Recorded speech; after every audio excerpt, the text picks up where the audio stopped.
Proclaim the Gospel. We're Ken and Mary of the Humble Penny, and our mission is to help you achieve financial joy in your lifetime. We want to help you to move from a place of worry, stress and fear when you think about money to think of your money from a place of purpose and joy. So the book of Proverbs 21 verses 20 tells us that there is precious treasure and oil in the house of the wise who prepare for the future. But a short-sighted and foolish man swallows it up and wastes it. So today we want to share with you guys some ideas on things that you might be wasting your money on and you might want to consider stopping. Now, this is meant to be light-hearted and fun, but there's a much more bigger purpose to sharing this today. We simply want you to pause and just think about the things you might be spending money on today and what it might be costing you for the future. All right, hit us with it. What's the first one? All right, so the first one is phone upgrades. Yep. Now, this one is one that I know a lot of people can relate to. I once met somebody who didn't know that phone upgrades were actually optional. How? They actually thought that every time a new phone comes out, they are required by their phone network to go and get a new phone, simply because they get a phone call each time to go and get a new phone. Right, and so phone upgrades is one thing that's costing a lot of people money. We recommend trying to hang on to your existing handset for around 5 years or more even. Controversial. You know, not necessarily following the upgrade culture of today, because each time you upgrade, it's costing you more money, not just today, but also in the future as well. So true. I think it's the way the phone companies, they call and they say, you are due for an upgrade. Yes. Which actually makes you think, oh, I need to get my upgrade. Actually, I need to take it, yeah. It's an interesting one.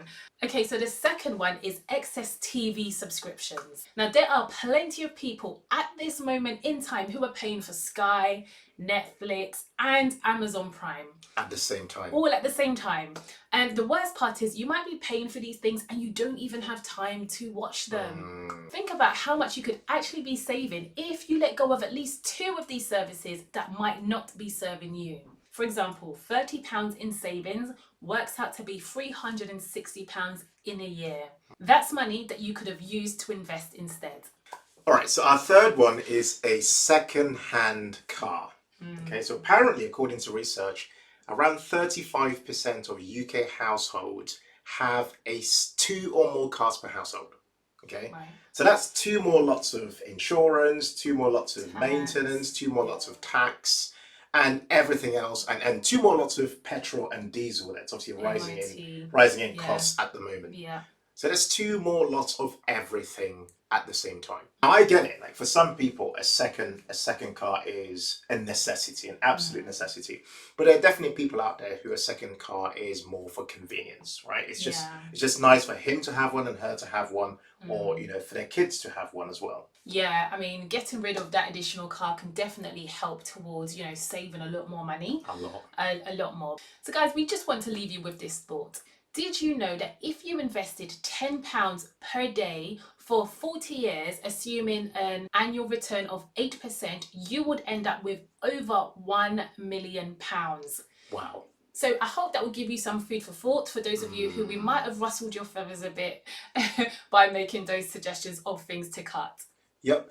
£10 per day is something a lot of people can relate to, though. Yes. That works out to be around £300 per month, which is definitely relatable for a lot of people. Essentially, what we're saying here is that the more you're able to assess what you're spending your money on, the more intentional you become about your spending, and the more you're likely to save more money for the future and invest more as well. Which of those 3 things we shared today are you going to act upon today? Whatever you guys choose to do today, we would say that you should stay positive, stay practical, and stay prayerful. That's it for today, guys. More from us same time next week. And in the meantime, feel free to follow us at The Humble Penny on Instagram and on YouTube.